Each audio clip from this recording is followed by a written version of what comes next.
Hey guys, Josh here, and today I want to take a quick look at one of the figures from Wave 2 of the Ninja Turtle Classic line, Bebop. Now, I hear numerous reasons why people are saying that this is not a very good figure, or there's a lot of negative feedback towards this figure, including Rocksteady as well.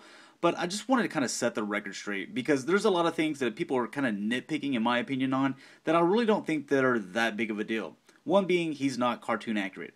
Alright, yeah, he's not cartoon accurate, but he does take nods from the cartoon and also the comic, and you kind of throw that into a muscled, steroided pig, and you pretty much got Bebop. There's no way I'm going to be able to look at this without his packaging or you telling me who he is and think that this is some, Masters of the Universe character or something like that. I'm definitely going to be able to say that this is Bebop from the Ninja Turtles line. So, in that aspect, he doesn't look too bad. The other thing is size. Let's go ahead and bring in Michelangelo from the same classics line, and you'll notice that if Mikey wasn't all hunched over, then he's probably more than likely a little bit taller than Bebop. Same goes for Rocksteady as well. So the size, him not being in scale, because Bebop and Rocksteady should be much taller than the Turtles, or at least a little bit, that still doesn't bother me that much. It doesn't deter me from buying the figure. The other thing is the limited articulation. Now, the Turtles, they came with individual articulated fingers, toes. These guys, they don't have as much, but don't get me wrong, this still has a good amount of articulation. And as far as the price is the last thing. For $20, I think he should probably be a little bit cheaper, especially with some of the ones that I saw whenever I went shopping for these guys are in really bad condition, and they're not even out of package yet. They're still in package, and they have so many flaws, and I'll get into those in a second. But at $20, you kind of think, with the limited articulation, shouldn't it be cheaper than the Turtles? But then again, the Turtles really didn't have a whole lot of paint apps. It was just, different plastic parts were pretty much all the same color because they're green. And this guy has, a lot of different little paint apps and things like that. So I guess it kind of evens out there. Now, before we get into the figure itself, let's take a look at one of the things people have a problem with. The little stand here, where you can see Michelangelo, Ninja Turtles, everything reads fine. And this is kind of like a black wash and, the silver at the bottom there. Now you take a look at Bebop's. His is pretty much the same as Rocksteady. Doesn't have that nice black wash, so it looks a little bit plain. You can't really make out the Teenage Mutant Ninja Turtles there, but we're talking about a stand here. I don't care. As you can see, they stand perfectly fine on their own, so not that big of a deal to me. If I got it that way, if I didn't get it that way, that's not going to make me buy the figure or not buy the figure. That's not a determining factor there, or at least not for me. Now with this weapon, it's very close to what you saw with his original that came out back in the day. It's actually got quite a bit of weight to it.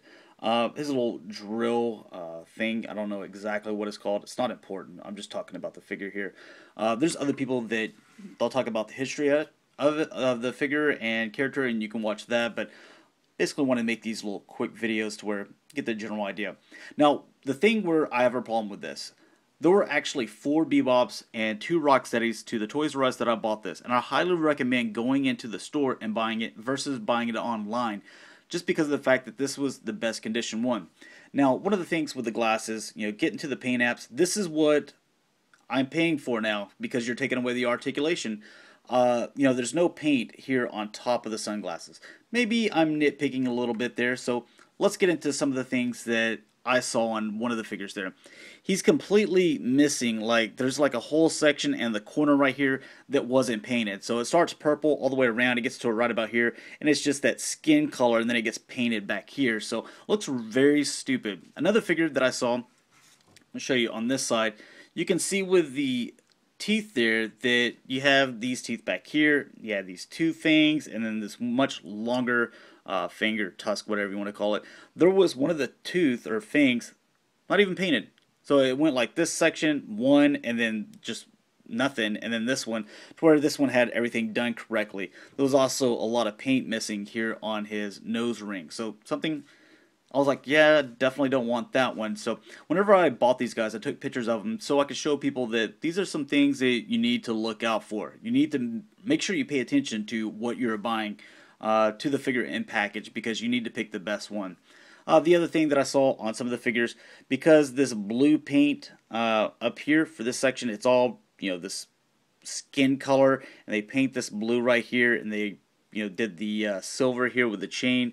There was a lot of back splatter there with blue paint and silver paint on this back or bottom part of the stomach there. So that's something that you definitely want to be aware of. Now, as far as the rest of the details of the guy, doesn't look too bad. Let me make sure everything's focused for you. You can see that they put like some nice detail there. You got in the back, he's all roided out there, so a lot of nice detail. Like the little high tops there, don't look too bad. Now some of the colors are completely off. Different color jacket and pants and shoes and stuff like that, but still not too bad. I do dig the figure. You can see that he's got his little bullets here, some grenades or maybe smoke bombs or something like that. He's got his nice little skull necklace, which he had from the original.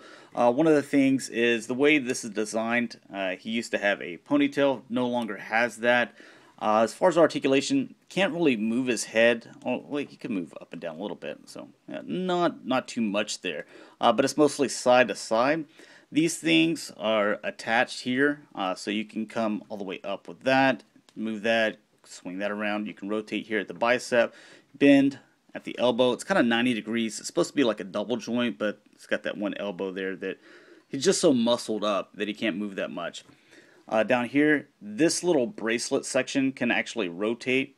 So as you can see right there. And the wrists, they can go in and they can go out as well. Same thing with the other arm.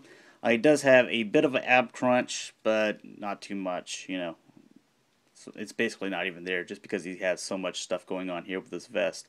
Other legs, they got a limited joint right there to where they can kind of turn in and out and can't really flare out too much there. And there's that. You have the knee. You got the double jointed knee. Again, he's very muscled up, so can't really move it that much. And he can rotate here at the foot. Now, one of the problems that I have as far as the articulation, I wish he would have had some articulation here in the toe, so that if you wanted to get some use out of him being able to bend these knees and stuff like that, you could bend that toe so it could look like he was walking or something like that, but no, all you can do is stand him. So it's kind of pointless to even give us that articulation. But I think it's one of those things where less is more as far as his fingers. I would really hate it if his fingers were individually articulated and you just had like the biggest problem trying to put his weapons in his hand. But there you go, and let me go ahead and give him a shot with Rocksteady, and I'll probably be uploading these guys back to back or the next day or something like that. But thanks a lot for watching, guys. Hopefully you enjoyed, and I will talk to you later.